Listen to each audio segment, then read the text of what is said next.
Hi, and welcome. This is Possibilities. My name is Cecil Walker. And I am Adam Frower. And today we're trying to tackle this big question of how do you measure success?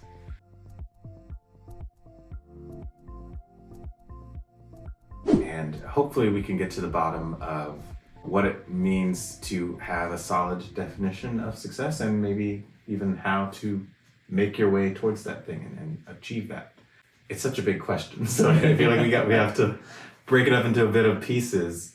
I think the first thing that I want to ask you is this assuming everyone should have some personal definition of success? Is that a starting point for tackling this thing? Yeah, that's an interesting question. That's not actually where I envisioned you were going to start. But I guess the way that I would answer is each person has to at least know kind of where they're shooting for. I don't know if having a crystal clear idea of what success would look like is entirely necessary. But I guess I would relate it back to the clinical work that we do. We begin by saying, what is your best hopes? And the reason that we start with that is because we want to know, like, where are we aiming at? What are we trying to kind of negotiate? And we don't necessarily need it to be a 100% crystal clear, but we know that as we develop the conversation, clarity will come as we describe this with more and more detail. And so I think it's the same if we then take that and generalize it to life. I don't know if we need to say, okay, when I'm 32, I'm going to have this kind of a job and I'm going to make this much money. So I don't know if it needs to be like so specific like that. But knowing where I'm aiming helps me then, as I'm moving toward it, become more and more clear of, am I still moving in the direction I want to move? Mm-hmm. Am I still achieving things that I think are important or valuable to me? So I do think you need to know the general direction that you're moving, mm-hmm. but not so much the specific details. We've spent so much time in our clinical work talking about establishing what is a good best hopes, what's a good anchor to have in our conversations with clients regarding the outcomes that they're wanting to achieve through our conversations, through their efforts in their life. And it's clearly a substantial thing. And I think that relates to this then, since you've kind of made this parallel between our clinical work and this discussion on success in life. So that makes me wonder then, what's a good direction to go in for life? What's a good thing to say, this is what I'm using to measure up my sense of success, my sense of how much I'm accomplishing what I think I want. I think the way, and maybe you will add to this, but I think one of the at least beginning premises that I would put into place is that I would say, thinking about, I guess the way that I would describe it is, what kind of person do you want to be? Sometimes we talk about it as like living within your purpose, or sometimes we talk about it as like becoming this version of yourself. And I think the reason that is important is because if I hone in on what my values are, mm-hmm. right? I'll just throw out some arbitrary ones, because I think these are oftentimes what people will say is like, I want to be a kind person. I want to be a compassionate person. I want to be a lifelong learner. I want those skills or those intrinsic abilities, mm-hmm. or those kinds of things. They're transferable to different scenarios. It doesn't matter if I'm a surgeon or a lawyer or a professor or a garbage man, right? I can be kind, I can be compassionate, I can be somebody who's driven by my values, I can be thoughtful, I can be a lifelong learner, regardless of what career I choose. And so I think one of the things that I would say is, if we're measuring success, we should measure success on who I'm becoming, not so much what I've achieved, because I think achievements oftentimes feel hollow. You work all this time to get to this certain level, and then you get it and you're like, okay, now I got it. But I think if you're working toward becoming a particular kind of person, that holds meaning and it's transferable across all interactions, all relationships, all careers, right? So it's a much more meaningful moment of success. Yeah, I really like that kind of definition to what makes a good kind of compass for success or direction to go in trying to achieve whatever your success is. There's a lot of research surrounding happiness and satisfaction and things like that. Those are really popular topics that psychologists like to examine. And a lot of the outcomes of some of that research shows us time and time again that people in general are really bad at hypothesizing what will make them happy. Like, if I just had this thing, if I just got to this place, if I just this amount of money, this job, if I lived in this place, if I had this kind of a house, if I somehow possessed the things and got the things that I think I want, that then I could be happy. And it really turns out, as you were just describing, that's kind of hollow. That doesn't actually make you that happy. Money can relieve stress, and it can can have an impact on how well your life is going and how easy things feel. But there's a real limit to how much deep satisfaction that can bring you, as well as all these other kind of superficial things. And I think that's what kind of catches people off guard when they do accomplish the things that they want. I did all the school that I was planning to do. I got the job that I'd been working so hard to get in so long. I got the position at my company, or whatever. I've checked off all the things, but I haven't yet felt like I'm happy. I did it. I'm successful. I got I got that fulfillment that I was looking for. So I think that means that the alternative then has to be something else. It's not a thing you get. It must be a way you live, I think, which is exactly how you kind of described it. Was I need to be a certain kind of a person. And if I think back over even my own life, my most fulfilling moments, happiest moments, proudest moments weren't necessarily a thing I got or an action that I specifically took. It was kind of a culmination of a look at how I was this person consistently, and it got me this outcome. I have these kinds of friends because I lived as this kind of a person. I have done this type of work because I was so diligent in being a person who said this is the kind of work that I value. The things that I can really, really appreciate in my life are the outcome of consistency in being a certain kind of person, the kind of person that I do want to be. And I imagine that's much more fulfilling than saying, I need to check off this to-do list thing. And I'm hoping by the time I check that thing off, the person that I come out on the other side is just a happy person because I got that amount of money that I said I wanted, or I got the house that I wanted, or whatever it might be. Yeah, it makes me wonder, and maybe this is a question that you could tackle too, is that oftentimes when we think about success, right, like I have success, or even if we change the word to accomplishment, I've accomplished a particular thing, oftentimes we think about it as that checklist thing. But if we change this idea to becoming a kind of person, it's much harder to get to the end and like check it and be like, okay, now I'm a kind person, or now I'm a person who is compassionate, and so if you can't check the box, but that's what success is being measured by, how do you know if you're becoming that thing? How do you know if you're actually making progress toward these things that sometimes seem nebulous or hard to measure?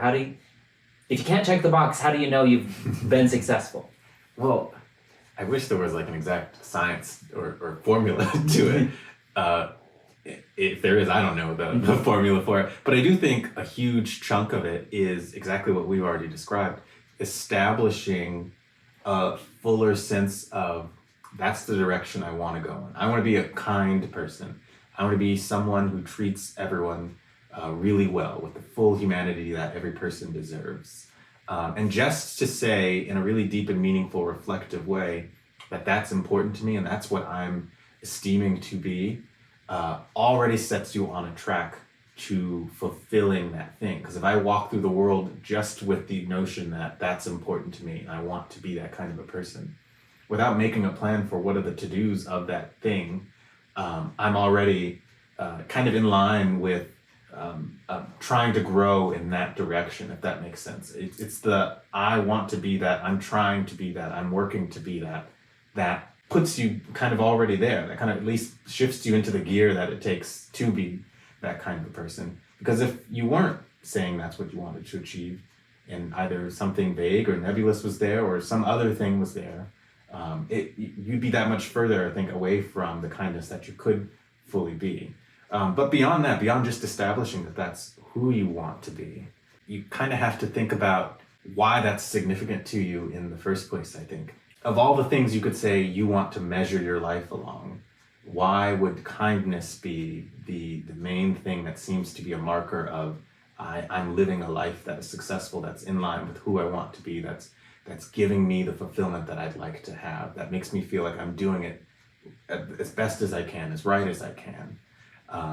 And the answers to that why, I think, will start to show you the kind of life that means you should be living then. Because if your why is, why should you be a kind person? It's because I want people to be kind to me. I want someone to think about the needs that I have and the things that I might need help with.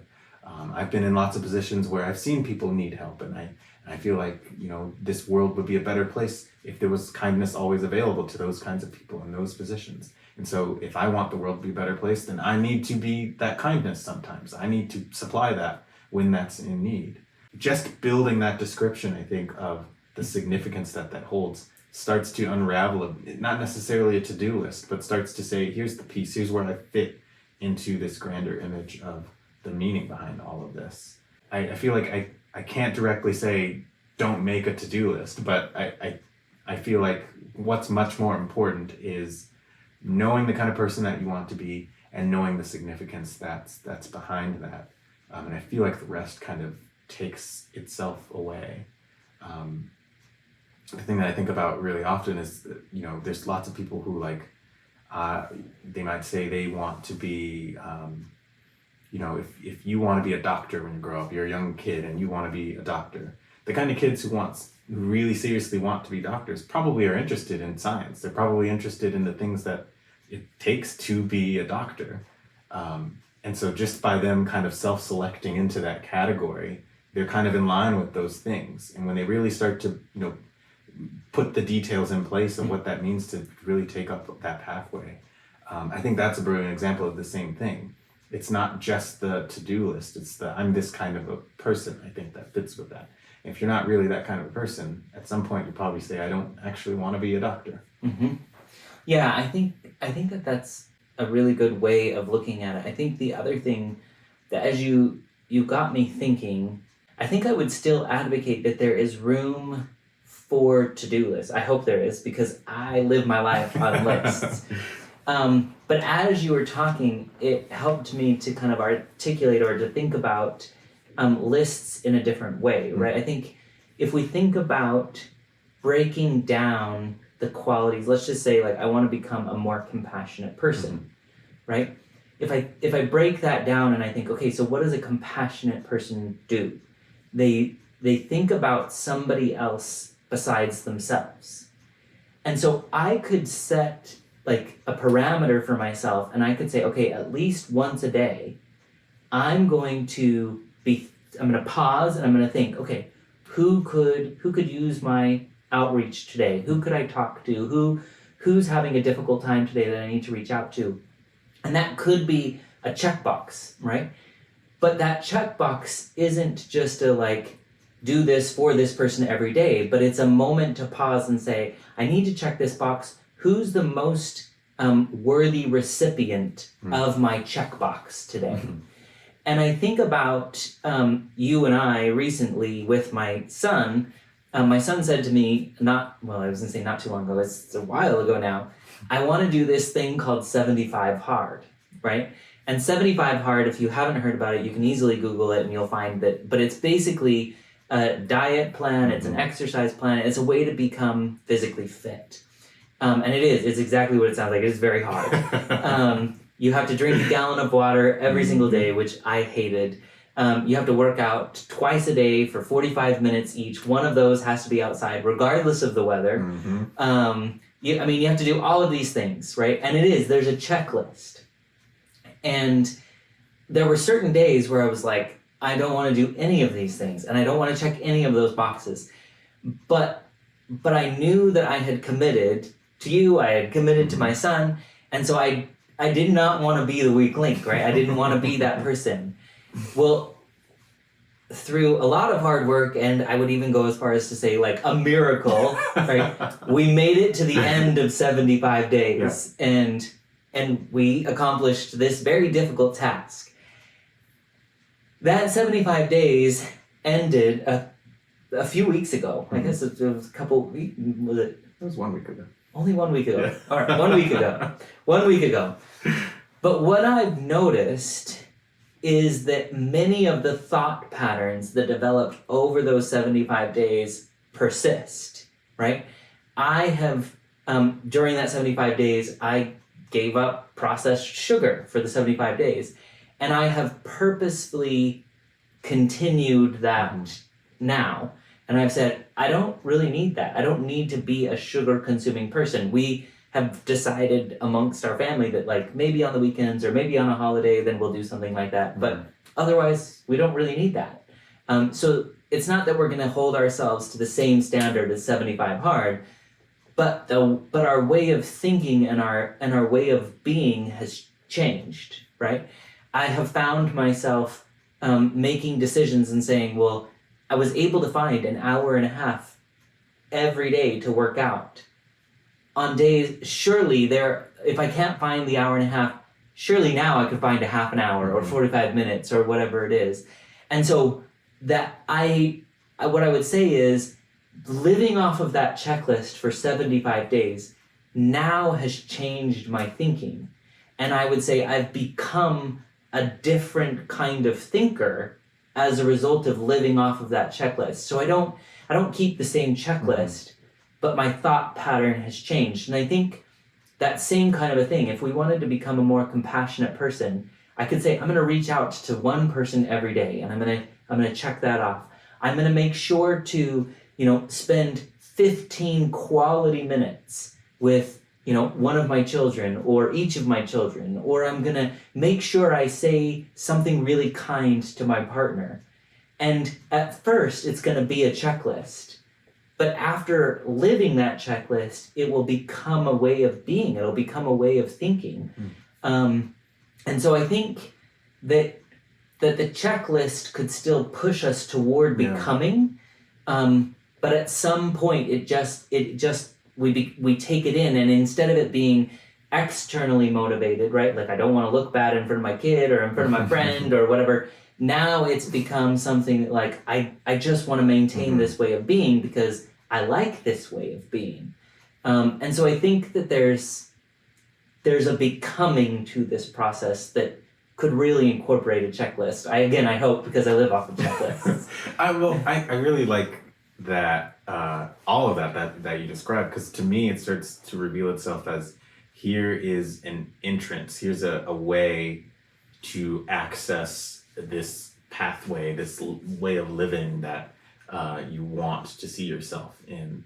And it makes me wonder if, different people, different lives, different personalities, different strategies seem to line up with one way or another in terms of accessing the path to the success that they want. Because I wouldn't have normally thought of, if I stick to these details, if I do these to-do things, every day, every week, every whatever, then I could be that kind of a person. Because I've always thought of it as,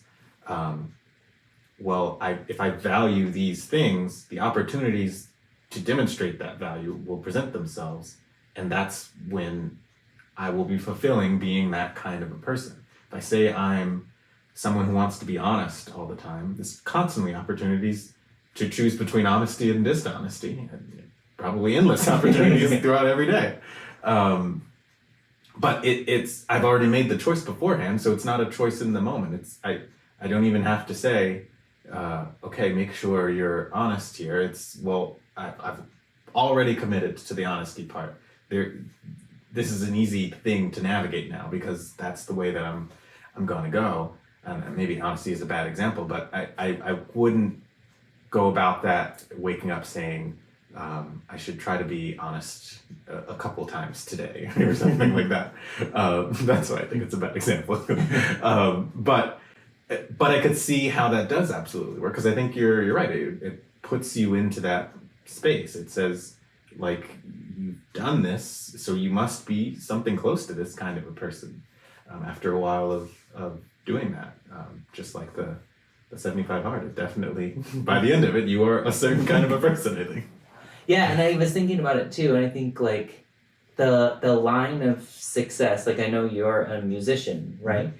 And that's a label that we can apply to you. And if you take a step back and it's like, well, how come? Why do you get to assume that label and somebody else doesn't? And I think the same principle applies, that you, for many years, you practiced on a regular basis. You took classes in school to like learn certain theory. You did checklist kinds of things, right? Every day I practice. Every day I go to class. Every day I do my homework. Every day I try to learn these new skills. Every day I practice my scales. Every day I do these checklist things, and at some point, whether the line is transparent or not, mm-hmm. you crossed over, and now we all just agree you're a musician.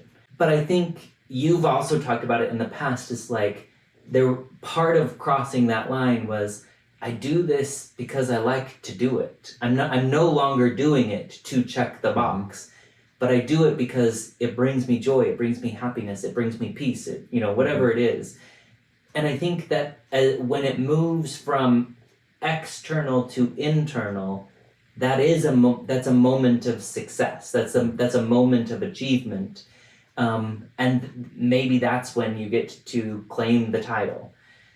And I think about it too from a religious perspective, right? It's like, I'm trying to become this set of values. I'm trying to become this kind of person that this religion is purporting, that followers of this religion are these types of people. And again, I think at the beginning, as you go throughout that journey, it's like you pray at certain times of the day, or you read certain sets of doctrine or scripture or whatever it is. And it could very much be a checklist thing. But the longer you do that checklist thing, hopefully you begin to enjoy doing it, or you find meaning in doing it. You find value in thinking this way or spending your time doing this thing.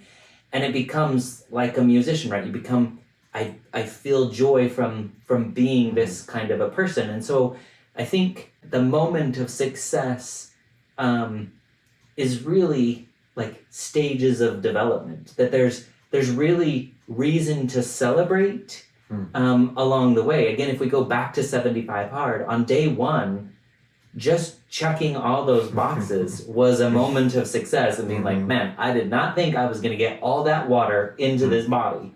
Like, that is a reason to celebrate. On day 18, right, to look back and be like, I picked day 18 at random, but I think on day 18 we were together, and in Texas. I think, yeah, and we were purposely walking, and we were comparing to somebody else who was way farther down the line, but we were out of our normal realm, but we were purposely still saying, okay, we're gonna check this box together.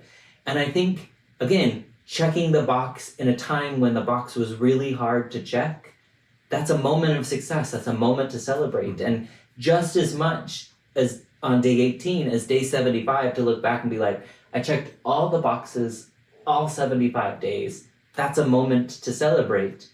But I could only have celebrated day 75 if I celebrated day 18. And at some point, every step that's why I really like where you began, of like, just making the decision, I want to be this kind of a person, means every step I take toward becoming that kind of a person is a moment of success, is a moment that I could celebrate, is a moment that I should cherish and say, I've achieved one step closer to where I want to be. You're answering a question I was actually hoping to ask you, so I guess you saved some time there. But the question was going to be, how does someone actually do it? How do you go from I'm not who I want to be. I'm not happy. I'm not successful. To I am happy. I am fulfilled. I feel like I'm successful. I feel like I'm doing the thing I want to do, and I'm living the life I want to live. Um, and in what you just described, I heard that of course there's the decision to be a certain kind of a person, but you started off kind of saying like just trying to be that kind of a person is where you begin, and somewhere along the way you end up being very able to identify as that kind of a person, and other people around you will identify you as that kind of a person. And it sounds so simple, but it kind of begins with just, I'm just going to try my best at being that person. I'm going to do the things that this kind of a person does. I'm going to step up and say that this is all important to me. It's important that I do all of these little things that adds up to being this kind of a person. I think that's absolutely true. I think there's another piece to it as well. And again, I'll make the parallel back to our clinical work. Oftentimes, again, we begin by saying, what are your best hopes? And almost immediately, the follow-up question is, and what difference would that make? Mm-hmm. And I think what we're really asking when we say, what difference would that make, is what's the meaning behind this? Like, what would this mean about you if you could achieve this desired outcome? And I think the same thing, we need to spend the same time thinking, okay, I want to lose 50 pounds, right? And losing 50 pounds is great. It's a great goal. It's a great thing to strive for. But if you take the time to say, how come? Like, what would it mean if you were able to lose 50 pounds? It may mean different things for different people. It may mean for some people, like, I'm moving toward being healthy. For somebody else, it might be, I get to be around for my kids when they're older. For somebody else, it might be, I actually stick to something I say that I'm gonna do. Going back to yours, I'm an honest person. I'm an honest person with myself. But those whys, that meaning making that goes into it, that makes that accomplishment so much richer, right? If I get to be somebody who has integrity when I lose my 3rd pound, that's going to be like so much grander of a celebration to be like, I lost 3 pounds on my journey to integrity. If 8 pounds in, it's, I get to be the kind of parent that I want to be. Like, I'm so much closer to being the parent I want to be. That's so much more meaningful than just an 8 pound like check, right? And then so I think that's an important component of this, of as well as like, in order to make the moments of success really, really meaningful, we need to, at the beginning, tie meaning to it. What would this mean about me? And again, I think back about this 75 hard. It's not something I would have chosen. And the only reason I did it is because my son said, I want to do this thing.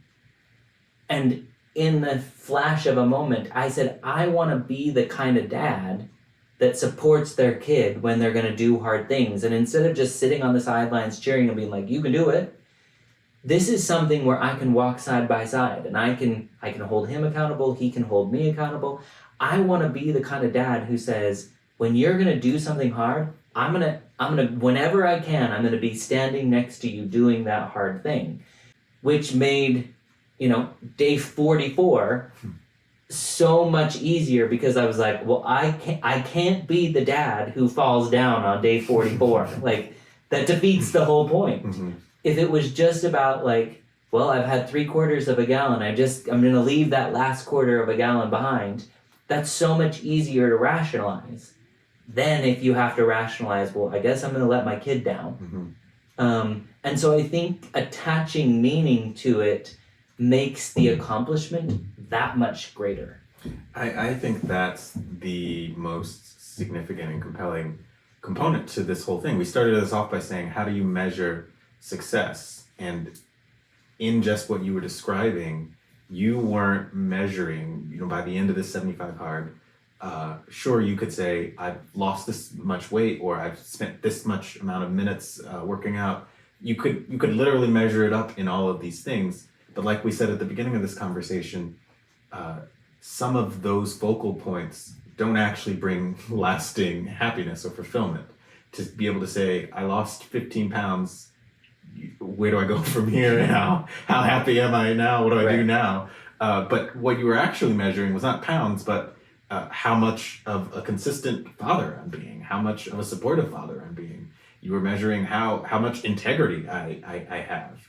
And I think those things can last. Those things can stick with you and provide some type of really fulfilling sense of satisfaction with yourself. And be carried over into whatever you do next. 75 hard is over, but integrity is still there. You are a person with integrity at that point.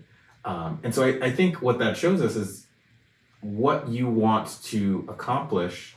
The specifics of that what maybe doesn't actually matter that much. I think it's how you're looking at that, what measurement you're using to actually say how much of that thing you've accomplished. Because someone else could have done a 75 hard for very different reasons and come out of it feeling less accomplished, feeling like they didn't get as much as the dad who said, I'm going to do this with integrity and consistency for my son. Someone else could have said, I'm doing it because I want to look great by the end of this, and I'm hoping that makes me feel pretty good about myself. But if it doesn't, I'll try to find something else. I think that's really how you measure success. Is you look at it in a certain way that it'll bring you something really, really meaningful. Yeah, I think so too. I think about all of you could do 75 hard for a completely different reason. And I think about if somebody were to say, I'm going to do 75 hard because I've got to go to my 10-year reunion, right? And I want to look good. Looking good is great. But again, even in that instance, you could take a step back and you could say, if you got to show up at your 10-year reunion looking your very, very best, what would that mean about you? Right? And all of a sudden it would mean that I've made something of these 10 years, that I've accomplished something, that when people look at me, they're going to look at me with respect. And I want to be somebody who's respectable, right? Even if the beginning is I want to do this thing for what is a seemingly shallow reason. If you attach meaning to that reason, anything can become more significant. And so if we go back to the very beginning of how do you measure success, I think success can either be measured by these checklists we've talked about, or success can be measured by how much meaning you're bringing into your life. And really the determining factor is us. Are we taking the time to evaluate, to assign meaning to it? Things only get meaning if we articulate the meaning that we're giving it. And so I think how do we articulate success? How do we measure success? In reality, we get to determine all of that ourselves. We get to say, what's success to me? How do I know that I'm successful? If I check these boxes, am I successful? If I achieve this meaning-making system, is that success to me? And so I think really we measure success by saying, how do I want to measure success? Yeah, well, I feel like I could go on and on about this, but I do think we've said some really substantial things about what it means to find success, to define that, how to get onto the pathway towards success. And really all the things that we described are pretty simple things. We're saying things like, just choose a direction that's important to you and go in that direction, and know what's meaningful about that as you go in that direction. Even if you choose something that could seem superficial on the top, what difference does that thing make to you? What does that mean underneath? What does that say about you when you show up in that kind of a way or have that superficial thing? And I think what this whole conversation does is it gives people more sense of access to success. It's not successful people get success. It's anybody could get success when they start to look at things like this and start to maybe even feel like some of this stuff is close enough to them or important enough to them. Yeah, I love that. I love that idea of this way of thinking gives everybody access to success. And I also want to go back to one other thing you said of we know from research, one of the things is that successful people oftentimes just continue to have more success, right? When I feel positive emotion, I am more likely to be able to achieve that again. And so if we can open the doors to success to anyone, then success actually becomes limitless. Yeah. Because now I've gotten a little bit of success. I've convinced myself I'm a successful kind of a person. So what's the next thing that I want to set my mind to? What success do I want to achieve next? And it just becomes something that can build upon itself. Yeah, that's brilliant. Yeah, really, really good. Well, hopefully that was helpful for all of you. Hopefully you'll be able to take some time to say, what kind of success do you want to achieve? Please let us know what thoughts you have. We would love to hear your feedback. And also, if you feel like there's somebody in your life who could really benefit from hearing this conversation about meaning making and success building, please feel free to share this with them. And as always, it really is helpful to us if you like and share what we created, because we really do want this message to get out to everybody. This is, I think, is such a beautiful way of living. So please help us get that out there. But until next time, go be successful.